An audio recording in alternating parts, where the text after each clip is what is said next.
2020, all GCSE and A-Level examinations in England and Wales were cancelled due to the COVID-19 pandemic. As a result, Ofqual was then tasked with creating this algorithm to predict GCSE and A-Level grades for the students. Ofqual created an algorithm to achieve this, explained in more detail in the case study section.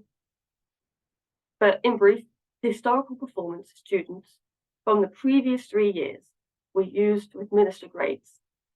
To help predict the performance of a 2020 cohort within a certain centre and subject, the historical grades were chosen from the same centre and same subject.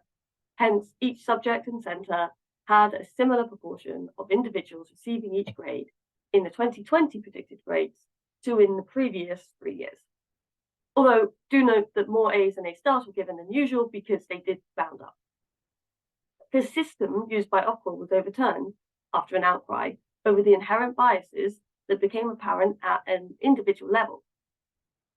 One cause why the algorithm predicted grades poorly may be because natural variability was not properly taken into consideration in the algorithm design. So, for example, the algorithm mapped down to a centre and subject and forced that centre and subject to have a certain distribution.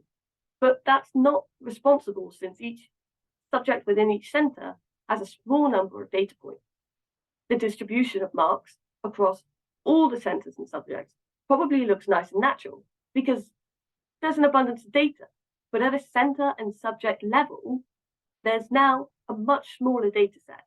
And so the data is not expected to look as natural, and each school is not expected to fit into the models as well.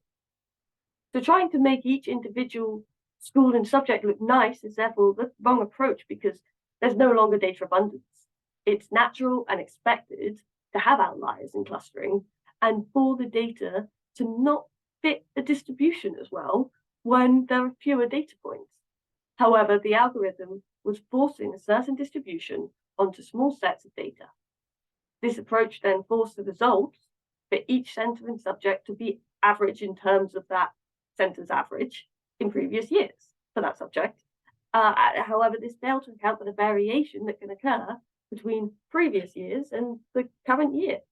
Hence, trying to get these small components to fit into a certain distribution introduced biases and was very problematic. So, for example, let's suppose we have one student who was particularly good in their year group, but the previous 3 years did not have a student achieve the grade boundary above, well, as high as that student did. If that student sat the examination that year, there'd be an outlier by what the school would usually have.